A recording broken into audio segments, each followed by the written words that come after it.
The figure of Nissa, an Instagram celebrity who was nicknamed Aceh's narcotics queen, was arrested by the police on August 18, 2023.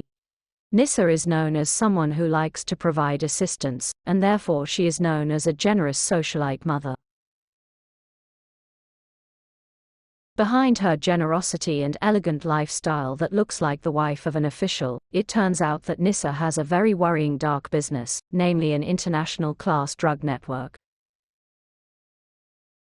According to information from the National Narcotics Agency, BNN, Nissa's first husband, known as AR, was involved in this drug business and was even sentenced to death after being caught.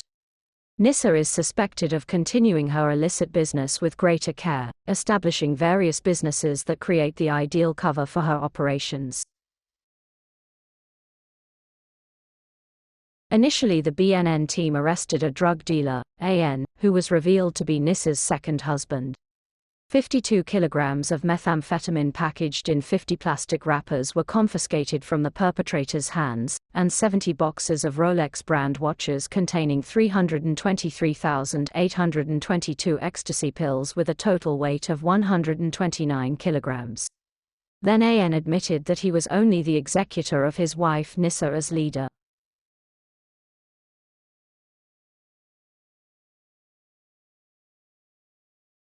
Meanwhile, in Palembang, a similar case also occurred with the arrest of an Instagram celebrity known as Adelia Putri Salma on the 26th of August 2023. He was arrested by the police because he was suspected of being involved in an international drug network. Adelia, who has a luxurious lifestyle, was arrested while at a beauty clinic, Palembang. His classy lifestyle has raised suspicions about the origins of his wealth. Police conducted a search at Adelia's house after her arrest. Before Adelia was arrested by the police on suspicion of an international drug case, it turned out that her husband had already been arrested. Gaddafi alias David, who is Adelia's husband, was arrested by the police in the same case in 2017. A young man from Aceh, Imam Massakur, 25 years, died allegedly as a result of abuse by members of the Presidential Security Force, Paspampres, with the initials RM. This incident became widely discussed after a video recording the incident when Imam was allegedly kidnapped Saturday, the 12th of August 2023, and called his family to ask for ransom, circulated on social media. In the upload, the perpetrator appears to be abusing the Imam. The victim's back was beaten in a moving car.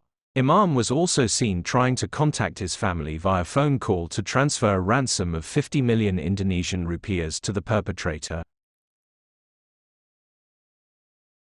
A relative of the victim revealed that the Imam was forcibly taken by the perpetrator while he was in Rempoa, Tangerang City. After the last telephone call, the family could no longer contact the victim. Imam also did not return home. Feeling worried, the family who was in Jakarta reported the incident to Polda Metro Jaya on August 14, 2023. However, on Wednesday, the 23rd of August 2023, the victim's parents received news that their child was found lifeless in Karawang Regency, West Java Province. The body of Imam was lying in a river. The military police for Kodam Jaya arrested 3 members of the Indonesian National Armed Forces, TNI, who were suspected of kidnapping and abusing an Acehnese, Imam Massakur, to death. The military police commander for Kodam Jaya revealed that the motive for the perpetrators to beat the victims to death was to get money.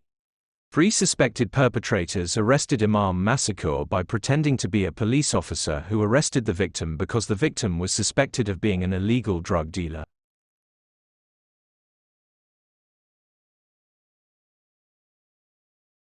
President Joko Widodo inaugurated the Jakarta-Bogor-Depok-Bekasi Light Rail Transit, LRT, Jakarta-Bogor-Depok-Bekasi Light Rail Transportation Mode, on Monday, the 28th of August 2023. The LRT with a track of 41.2 kilometers was built using a budget of Rp 32.6 trillion. This inauguration ended the long wait for the project, which was built since 2015. Originally, this project was targeted to be completed in 2019, but this target was revised and postponed due to problems with land acquisition for the construction of the depot. Then the COVID-19 pandemic hit the world, causing the project completion target to be pushed back to 2022. Before this target was realized, the Jabodebek LRT train, which was undergoing trials, experienced a collision on the rail section above the Jagorawi Toll Road, Monday, the 25th of January 2021.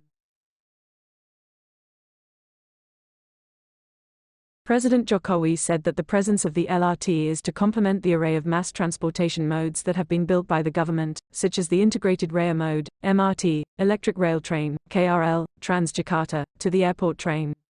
President Jokowi hopes that with the presence of these modes of mass transportation, people can switch from private transportation to mass transportation, so that later it can reduce congestion in the capital city and its surroundings.